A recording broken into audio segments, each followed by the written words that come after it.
You have my curiosity, but now you have my attention. My name's Bullen. Lee. No, we won't do this. Lee, I don't think you realize the deepness that you talk from. There's some who even call me the Office Harvey Weinstein. Who's that stunner?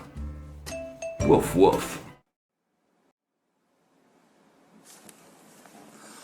And that was the Pina Colada song. Killer Groove, a slasher movie with soul.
Spandex.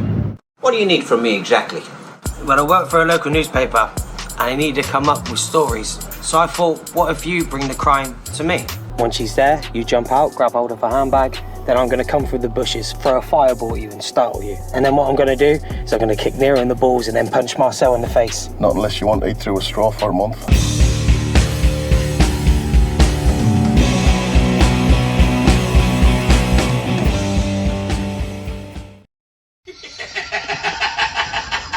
Don't have the lead up, just the line.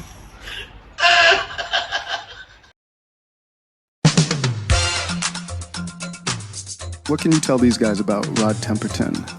Who he was and what his importance is? Where do I start with this guy? I took a chance with a composer that I have loved his work for a long time. The maestro of black music, who turns out to have been a pallid fish gutter from Cleethorpes.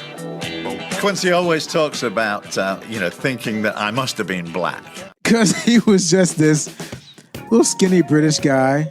And Quincy plucked him out. The whole thing took 2 weekends, and it was amazing. And by the time it was over, Quincy and I had become such close buddies that, he said, I want you to work on everything I'm doing. Whereas most biopics focus on a global superstar whose story is already known, the huge real-life names in this film are a support cast to the fish-out-of-water, slightly comedic title character, a nerdy-looking, socially awkward songwriter in the same room as soul legends, and writing some of their biggest hits. Next year we start with Michael Jackson on February the 1st for the follow-up to Off the Wall.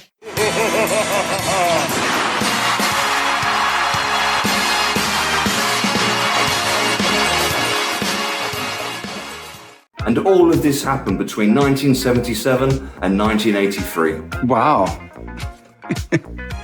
Rod Temperton did good.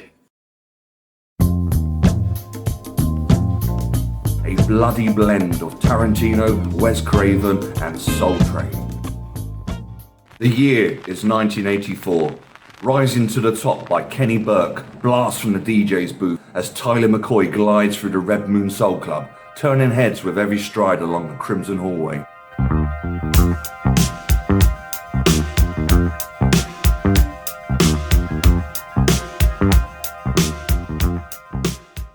His recent ex-flame, Libby, is there too. Tyler's charm soon win her over, and the complimentary champagne is equally as disarming.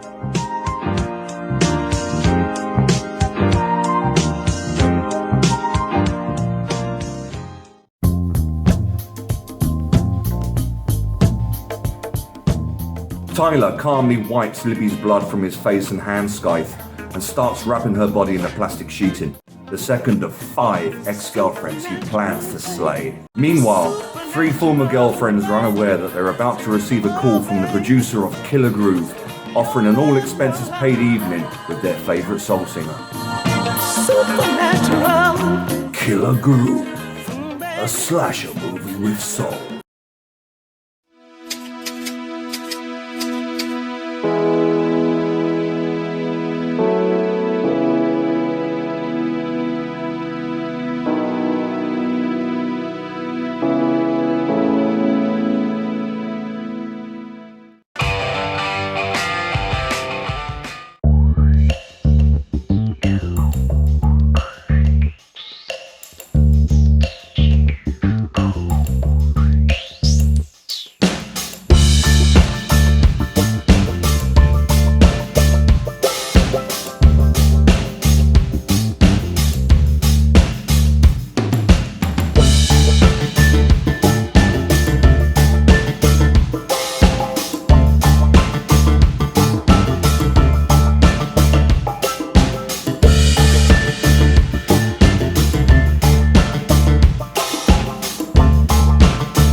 Welcome to the Kovacs Literary Perspective, ladies and gentlemen. I'm Steve Kovacs. Beset, the true story of a single father who embarks on a personal journey following a slide into emotional and financial crisis. Until they got to such a point where I did feel so beset that I just had to sort of take stock and look at things. And when you do that, you can see the part that you play in everything. When you kind of step away from that and strip it down, you can start to see the beautiful things that you have in life and the love that's always around and the people that are behind you the whole way, that sometimes we can ignore. Lee, I don't think you realize the deepness that you talk from.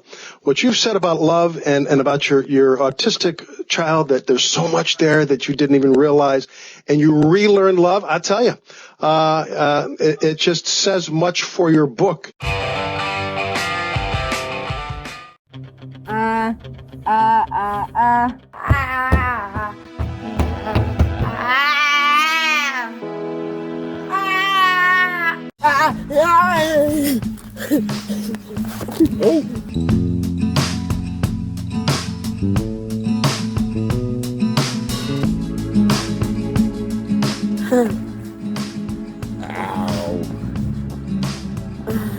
Ow.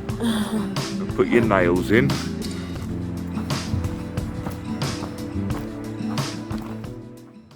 Look at my Danny, such a beautiful boy. Until he wipes his nose on his clothes. One love. I've written a little song for all of us as a show of solidarity in this time of hardship that we're all going through. It has the rather cumbersome title of The Beauty of Solidarity Lies Within. Each and every one of us around the world. And it goes a little something like this.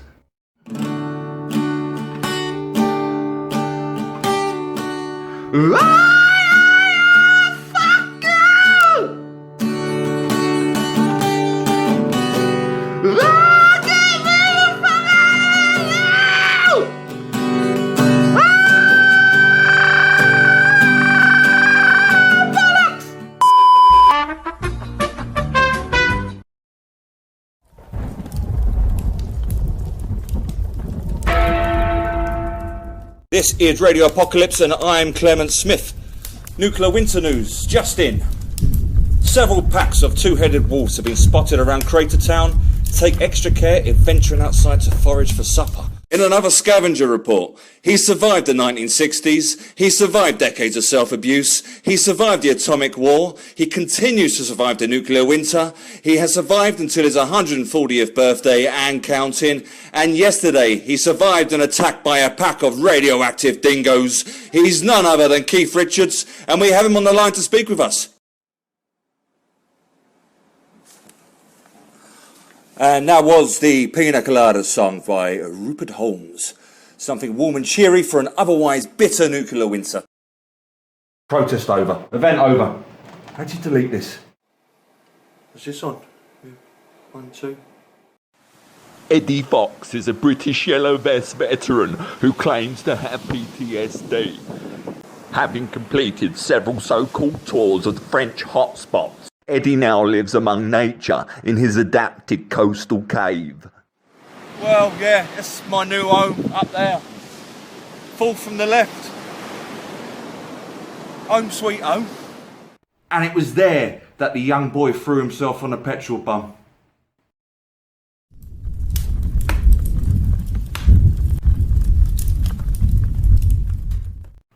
Hello. Smug author reviews own book. Double X. Who's that stunner? Woof woof. Back to the coffee house. And this is where the pace of the book really starts to quicken and some of the layers begin to be peeled away as we discover the truth behind both of our lead characters. Not as shallow as you first thought.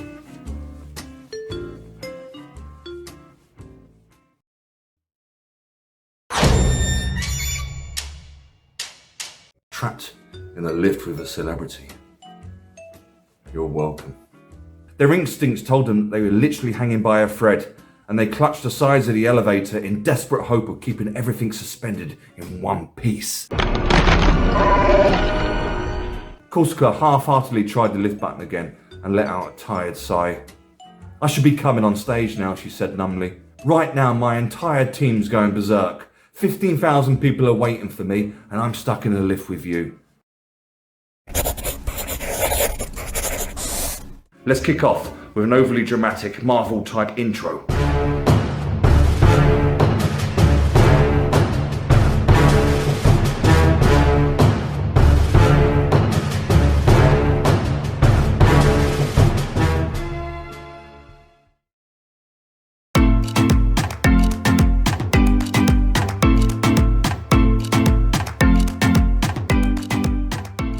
We're taking a slight detour to meet someone who can tell them even more about life here.